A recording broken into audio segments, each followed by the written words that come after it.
नमस्कार। कबीर की भाषा। कबीर की भाषा चमत्कृत करने वाली भाषा है। भाषा अभिव्यक्ति का माध्यम होती है। भाषा के द्वारा विचारों को व्यक्त किया जाता है, भावों को व्यक्त किया जाता है, अपनी बात को दूसरे तक पहुंचाया जाता है। सुकरात ने कहा था, जब परमेश्वर को धरती पर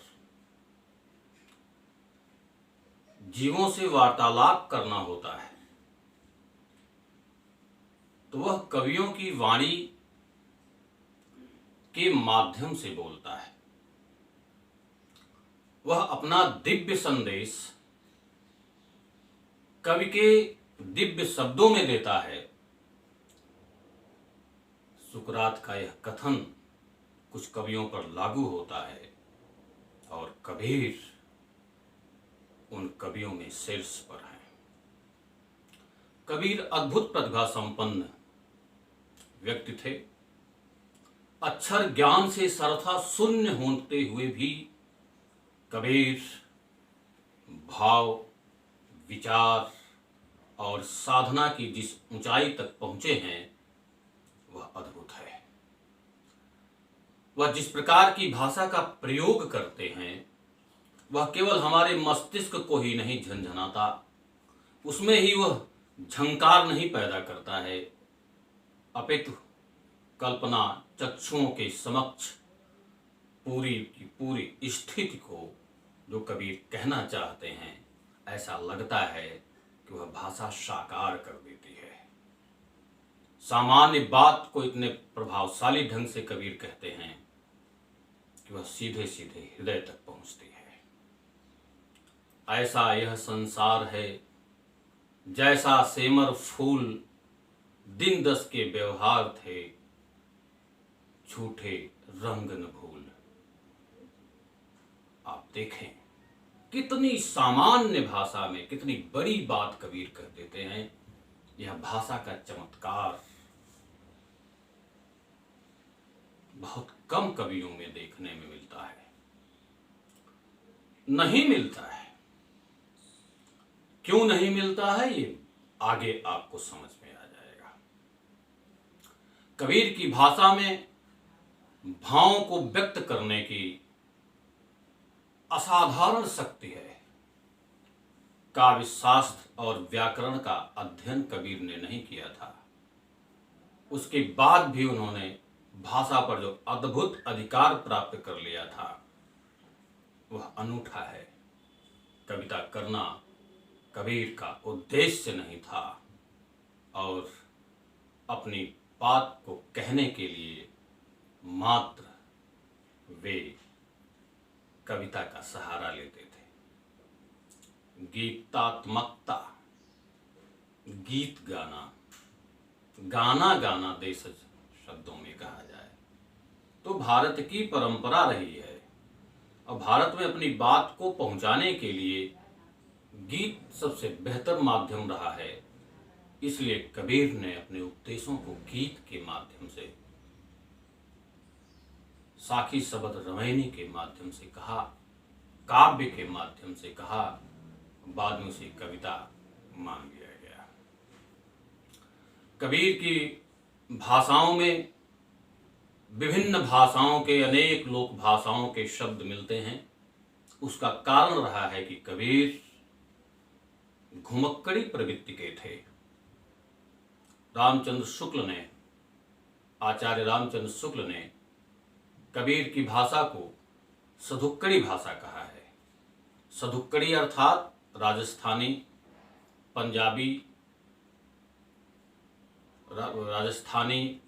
पंजाबी आदि भाषाओं का मिश्रण। वे कहते हैं कि रामायणी और शबद में काव्य की भाषा ब्रज भाषा और कहीं कहीं पर पूर्वी बोली का भी प्रयोग है। श्याम सुंदर दास ने कबीर की भाषा को पंचमेल खिचड़ी कहा है, वहीं डॉक्टर गोविंद त्रिगुणायत ने कबीर की भाषा के निर्माण को विभिन्न शब्दों के मिलने से हुआ है ऐसा बताते हैं। डॉक्टर शिव प्रसाद सिंह ने कबीर की भाषा के संबंध में अपने विचार को व्यक्त करते हुए कहा है कि कबीर ने भिन्न भिन्न प्रकार के भावों को भिन्न भिन्न शैलियों में और भिन्न भिन्न शैलियों को विभिन्न भाषाओं का प्रयोग करके किया है। उनके अनुसार कबीर जब खंडनात्मक रचनाओं में अपनी बात कहते हैं तो वह प्रायः खड़ी बोली या रेखता का प्रयोग करते हैं। भक्तिपरक रचनाओं में ब्रजभाषा, जबकि रामायणियों में कबीर ने अवधी को प्रधानता दी है। हजारी प्रसाद द्विवेदी कबीर को वाणी का डिक्टेटर कहते हैं। इतने बड़े आलोचकों समीक्षकों ने कबीर की भाषा पर जो अपने उद्गार व्यक्त किए हैं, अपनी प्रतिक्रियाएं व्यक्त की हैं, ये यूं ही अनायास नहीं है। और पूरे हिंदी साहित्य में क्या वैश्विक साहित्य में भाषा और बोलियों का, लोक भाषाओं का इतना अनूठा सम्मिश्रण और जिसकी संप्रेषण की क्षमता बहुत तीव्र है, ऐसा कहीं नहीं मिलता जैसा कबीर में है। कबीर जो कहना चाहते हैं वह इस भाषा के द्वारा बड़े प्रभावशाली ढंग से कह लेते हैं। कबीर की भाषा में सभी भाषाओं के शब्द मिलते हैं। वे उपदेश देने, अपने मत के प्रचार प्रसार के लिए जगह जगह भ्रमण करने के लिए जाते थे। आवागमन वह जिन जिन क्षेत्रों में करते थे, आवागमन के परिणाम स्वरूप स्थान स्थान की बोलियों के शब्दों का उनकी भाषा में मिश्रण मिलता है। उनका भाषिक वैशिष्ट्य उनकी भाषा का बढ़ता गया है और उसकी भाषा की विविधता भी बढ़ती गई है। उनकी भाषा में उस समय के प्रचलित संस्कृत, अरबी, फारसी, उर्दू, देशज, खड़ी बोली का बहुतायत में प्रयोग मिलता है और उसको कह सकते हैं, सदुक्कड़ी कहें, पंचमेल खिचड़ी कहें या कबीर की भाषा के रूप में कहें, एक अलग भाषा गढ़ते हैं। जैसे एक विज्ञापन की भाषा होती है, उसी तरह से कबीर की एक ब्रांड भाषा है, जिस भाषा में कबीर अपनी बात को प्रभावशाली ढंग से कहते हैं। डॉक्टर गोविंद त्रिगुणायत ने बताया है कि कबीर की भाषा में भोजपुरी अधिक है और हम देखते भी हैं कबीर की जो भाषा है उसमें भोजपुरी की अधिकता है, बाहुल्य है भोजपुरी का। उसका कारण है कि कबीर बनारस के हैं, काशी के हैं और यह काशी का क्षेत्र भोजपुरी परिक्षेत्र में आता है। तो अपनी जो मातृभाषा है उस मातृभाषा का प्रभाव कबीर की भाषा पर, खड़ी बोली पर दिखता है। बंगाली, मैथिली, राजस्थानी आदि सभी प्रांतों की प्रभावक शब्दावली कबीर में हमें मिलती है और वह इस बात को बताती है कि कबीर अपने भ्रमण के दौरान अपने उपदेशों को देने के लिए अपने अनुयायियों को, समाज के लोगों को किन किन क्षेत्रों में, किन किन प्रांतों में जाते थे। कबीर की भाषिक संरचना खड़ी बोली पर आधारित है और वह उस खड़ी बोली में भोजपुरी का अनूठा प्रयोग किया गया है। सभी कवियों ने, सभी संत कवियों ने, आप अगर ध्यान से देखेंगे तो किसी न किसी आधार पर बोली को प्रभावक बोली के रूप में खड़ी बोली को अपनाया है। भोजपुरी पर, कबीर ने भोजपुरी पर खड़ी बोली से युक्त, कबीर ने भोजपुरी पर खड़ी बोली के प्रभाव से युक्त खड़ी बोली को अपनाया। इनमें अन्य बोलियों के तत्व अपने आप आ गए हैं। जैसे कबीर की दो पंक्तियां बड़ी प्रभावशाली पंक्तियां हैं, और कबीर के भाषा की प्रभावशीलता आप उससे देख सकते हैं। हमन है इश्क मस्ताना, हमन को होशियारी क्या, रहें आजाद या जग में, हमन दुनिया से यारी क्या। कबीर की भाषा, हमन है इश्क मस्ताना, हमन को होशियारी क्या, रहें आजाद या जग में, हमन को दुनिया से यारी क्या। कबीर की भाषा का चमत्कार देखिए। इसमें खड़ी बोली और हिंदी हमन, हमन शब्द का जो प्रयोग है भोजपुरी क्षेत्रों में कहा जाता है, हमन, हमहन, हम लोगन, हमनन।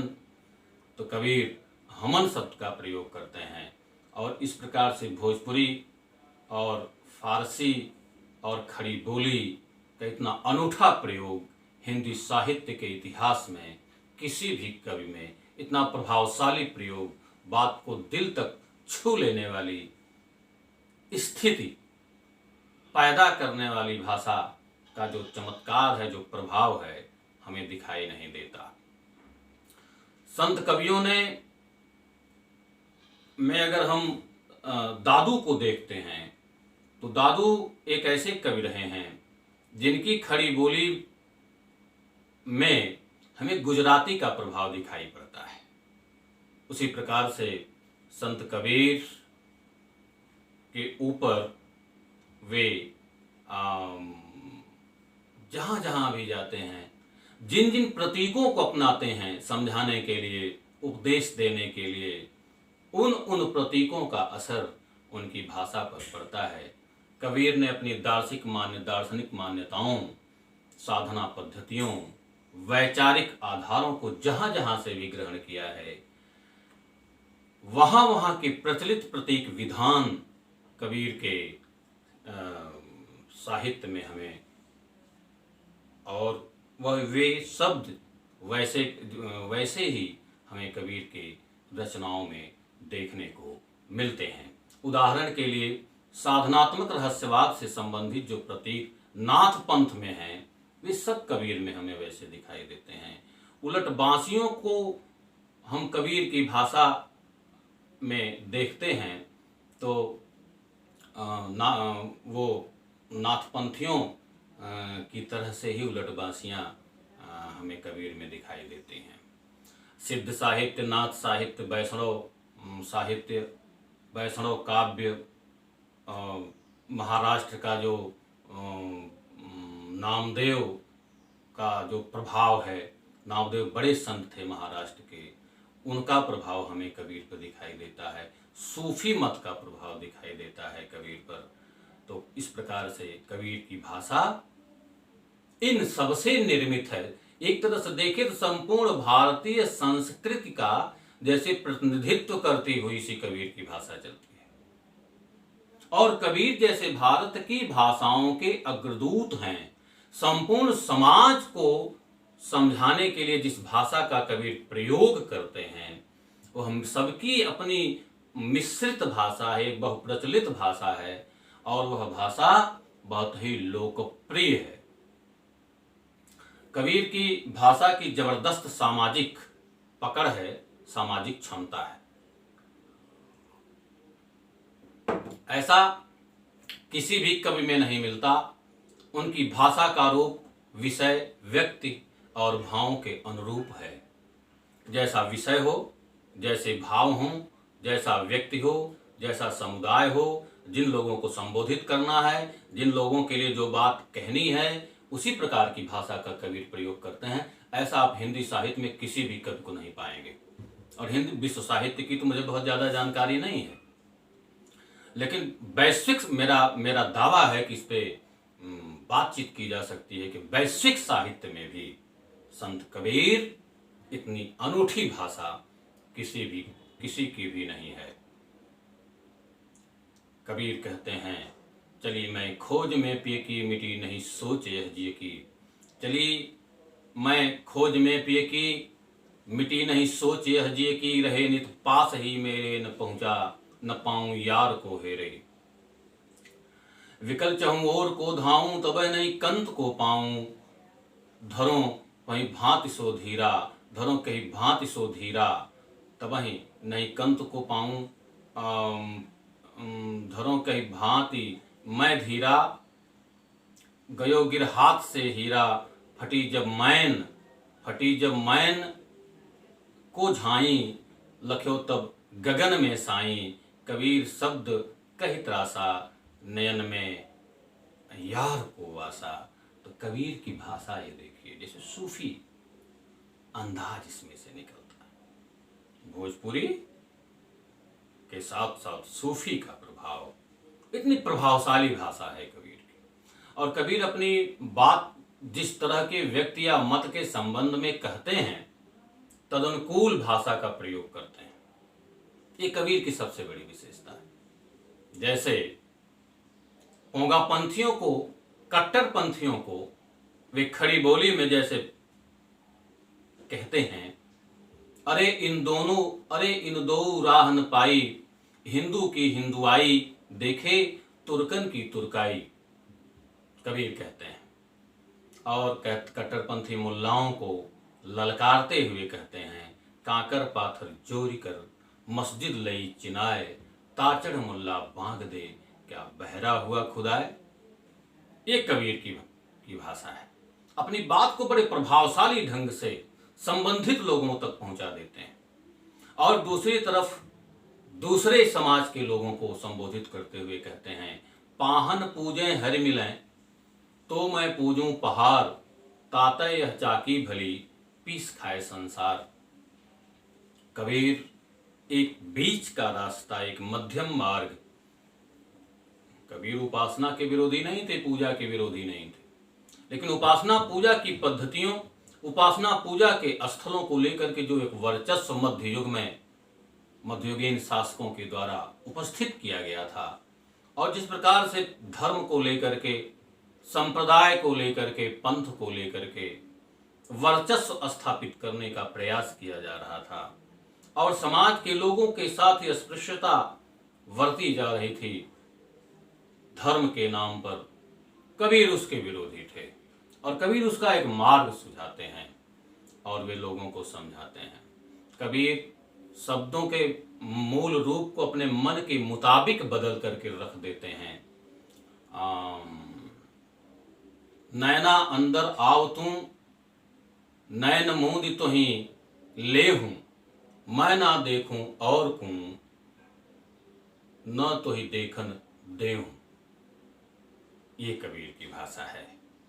कबीर कहते हैं कि व्यक्ति को दूसरे की तकलीफों को समझना चाहिए, दूसरे के कष्ट को समझना चाहिए। जो दूसरों की पीड़ा को नहीं समझता, वो मनुष्य कहलाने का हकदार नहीं है, वह भक्त नहीं है, वह धार्मिक नहीं है, वह संत नहीं है, वह अपने को ईश्वर परमात्मा के मार्ग पर चलने वाला बताता है, तो ये गलत है। कबीर कहते हैं, कबीर सोई पीर है जो जाने पर पीर, जो पर पीर न जानई, सो काफिर बेपीर। और कबीर कहते हैं कि मनुष्य को संपूर्ण जीवों पर दया करनी चाहिए, अपने स्वाद के लिए जीव हत्या नहीं करनी चाहिए। और वे कितना प्रभावशाली उदाहरण देते हैं, एक सामान्य से जीव का प्रभावशाली उदाहरण कितने सामान्य ढंग से देते हैं, वहां तक किसी की नजर भी नहीं पहुंचती, पूरे साहित्य में नहीं पहुंची, और कबीर की नजर पहुंच गई। कबीर कहते हैं, बकरी पाती खात है, ताकि खींची खाल, जो नर बकरी खात हैं, उनकर कौन हवाल। कबीर इस प्रकार से जीव हत्या रोकने की बात करते हैं, और कहते हैं बकरी बेचारी भोली भाली पत्तों को खाती है, और उसका दंड मनुष्य उसे ये देता है कि उसकी खाल खींच लेता है। लेकिन जो लोग बकरी खाते हैं, स्वयं बकरी को ही खा जाते हैं, उनकी क्या दशा होगी, कबीर चेताते हैं। और कबीर ऐसा नहीं है कि किसी एक समाज को कहते हैं कि वह हलाल वह झटका मारें, आग दो घर लागी। एक हलाल को पसंद करता है और एक झटके को पसंद करता है। लगता है दोनों के घर आग लगी हुई है, दोनों नहीं समझ पाते हैं, दोनों अंधकार में डूबे हुए हैं। कबीर के की साखियों को, उनके कीर्तन को, उनकी रचनाओं को, उनके शब्द को अगर पढ़ा जाए, उनकी रचनाओं को पढ़ा जाए तो उनकी भाषा की अद्भुत क्षमता का हमें दर्शन होता है। कबीर कहते हैं, संत न छाड़े संतई, संत को परिभाषित करते हैं, संत न छाड़े संतई, कोटिक मिले असंत, संत न छाड़े संतई, कोटिक मिले असंत, चंदन भोगा बैठिया, शीतलता न तजंत। कबीर कहते हैं कि जो संत होता है अपने संतत्व का त्याग नहीं करता, उसी प्रकार से जिस प्रकार से चंदन के ऊपर चाहे जितने भी भुजंग बैठे हों, सर्प बैठे हों, चंदन की शीतलता समाप्त नहीं होती, वैसे ही संत अपने संतत्व को किसी भी परिस्थिति में उस त्यागता नहीं है, छोड़ता नहीं है। कबीर बड़े प्रभावशाली ढंग से अपनी बात को कहते हैं और बिना बड़े काव्यशास्त्री और व्याकरण में बांधे हुए, एकदम सामान्य जन भाषा में, लोक भाषा में बात लोगों के हृदय तक पहुंचे। और पहले तो मस्तिष्क है ना, बात पहले मस्तिष्क तक पहुंचे, हृदय पर अस्थायी प्रभाव डाल दे, मस्तिष्क को झंकृत कर दे। जो काम मस्तिष्क से की झंकारों से किया जाता है वो हृदय में अस्थायी भाव उत्पन्न कर देता है। कबीर इस प्रकार से संत की परिभाषा बताते हैं। संत अपने संतत्व को नहीं छोड़ सकता, चाहे जितने भी जहरीले लोग उसके इर्द गिर्द हों या उसके आसपास हों।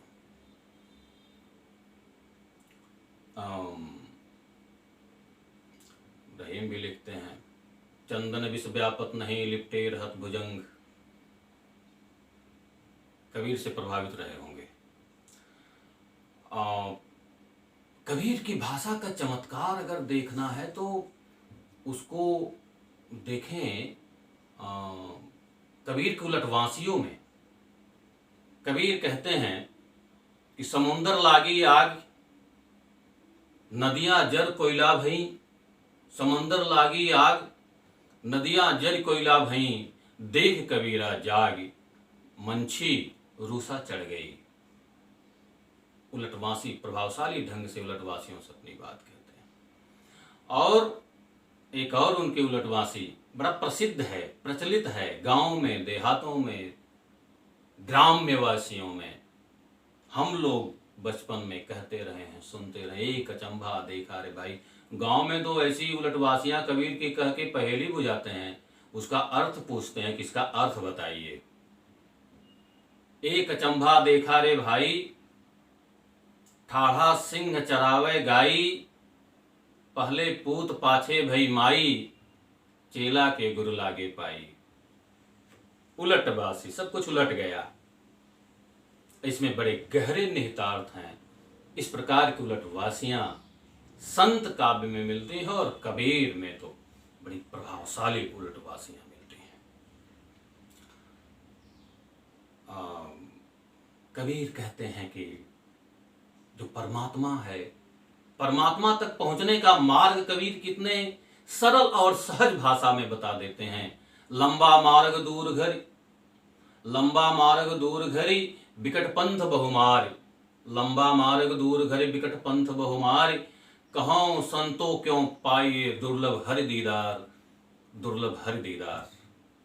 कबीर की भाषा का चमत्कार, कितने सहज ढंग से आध्यात्म की बातों को भी कबीर कह देते हैं।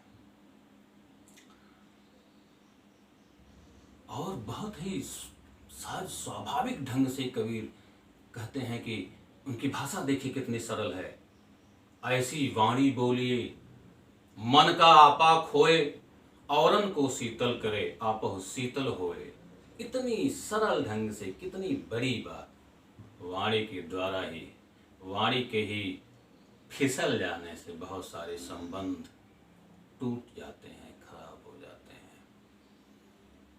भावनाएं भले गलत ना हो, प्रवृत्ति भले गलत ना हो, लेकिन वाणी के प्रयोग के कारण बहुत सारे शत्रु बन जाते हैं, बहुत सारे लोगों में विवाद हो जाता है। व्यक्तिगत स्तर पे और वैश्विक स्तर पे भी वाक युद्ध जो होते हैं, उन्हें युद्ध से सामरिक युद्ध आयोजित हो जाते हैं और विध्वंसक गतिविधियां हो जाती हैं। दो बड़े नेता, दो बड़े राजनेता, जो बड़े देश जब एक दूसरे से उचित ढंग से वार्ता नहीं कर पाते तो यह विवाद हो जाता है। अब शब्दों के प्रयोग से या ऐसे शब्दों के प्रयोग से, जिन शब्दों का प्रयोग नहीं करना चाहिए उसके प्रयोग कर देने से विवाद गहरे हो जाते हैं। चाहे वो महाभारत काल रहा हो, चाहे रामायण काल रहा हो, चाहे वर्तमान काल रहा हो, चाहे मध्य युग रहा हो, शब्दों का प्रयोग अगर उचित ढंग से नहीं हुआ तो उसका दुष्परिणाम मनुष्य को, व्यक्तिगत, समाज को, राष्ट्र को और पूरी दुनिया को भुगतना पड़ा है। कबीर कहते हैं कि उसका एक ही समाधान है, ऐसी वाणी बोलिए मन का आपा खोए, औरन को शीतल करे आपह शीतल होए। कबीर की भाषा की प्रभावशीलता, उनके पूरे साहित्य को हम पढ़ेंगे, उनकी रचनाओं को पढ़ेंगे तो हमें दिखाई देंगी। और कबीर साधु की एक और विशेषता बताते हैं, कहते हैं कि साधु की कोई जाति नहीं होती, रमता जोगी बहता पानी, एक जगह स्थिर नहीं होता, दोनों का जो चरित्र होता है एक जैसा होता है। जैसे जल सबको शीतलता देता है, वैसे संत सबको शीतलता देता है, सबके ताप को, मनस्ताप को दूर करता है, चिंता अवसाद तनाव को दूर करता है। कबीर कहते हैं जो संत हैं, जो साधु हैं, उनकी जाति हमें नहीं पूछनी चाहिए। जाति न पूछो साधु की, पूछ लीजिए ज्ञान, मोल करो तलवार का, पड़ा रहन दो म्यान। कबीर कहते हैं कि तलवार का मोल करना चाहिए, न कि तलवार जिस आवरण में रहती है, जिस खोल में रहती है, जिस म्यान में रहती है, उसकी कीमत नहीं लगती। म्यान चाहे जितनी भी कीमती हो, ऊपरी आवरण चाहे जितना भी बेहतर हो, अगर अंदर की तलवार में ध्यार नहीं है तो तलवार उपयोगी नहीं। तलवार तल तक जो वार करे, जिसकी धार इतनी तीव्र हो कि वो एकदम अंतिम लक्ष्य तक पहुंच जाए, जिसकी धार, जिसके लिए उसकी उपयोगिता है, उसका तलवारों का युग था तो तलवार का उन्होंने उदाहरण दिया। और कितना बेहतर उदाहरण दिया, आप किसी भी साहित्य में इस प्रकार के उदाहरण नहीं प्राप्त करेंगे। कबीर का युग मध्य युग का युग था और उस मध्य युग में जो तमाम सामाजिक, राजनीतिक, धार्मिक, सांस्कृतिक विसंगतियां थीं वो कबीर के समक्ष थीं। कबीर उसमें से एक मध्यम मार्ग बताते हैं भारतीयता को बचाने के लिए। कैसे समाज बचेगा, एक मध्यम मार्ग बताते हैं।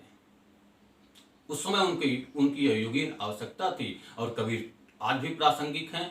उनकी रचनाओं को पढ़ेंगे, उनकी रचनाओं की जो प्रभावशीलता है भाषा के माध्यम से जो व्यक्त हुई है, उसको देख करके हम यह महसूस कर सकते हैं कि कबीर आज भी बहुत ही प्रासंगिक हैं। कविता करना, जैसा कि मैंने कहा, कबीर का उद्देश्य नहीं था।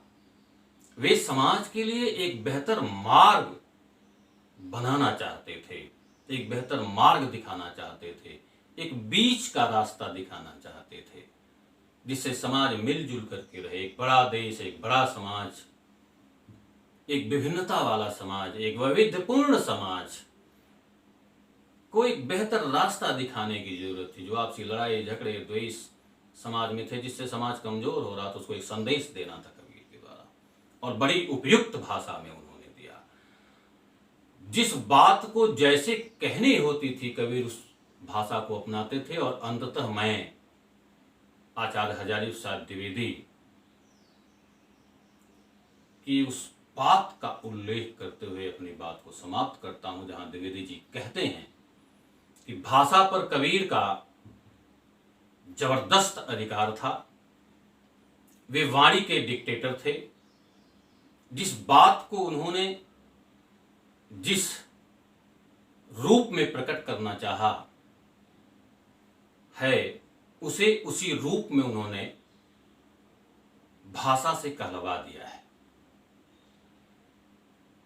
बन गया है तो सीधे सीधे, नहीं तो दरेरा दे करके कबीर ने अपनी बात को कहा है।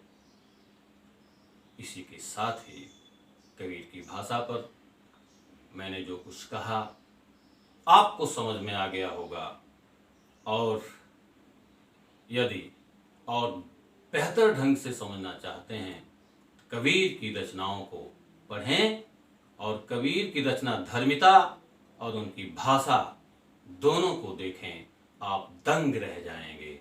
अद्भुत लिखा है कबीर ने। बहुत बहुत धन्यवाद।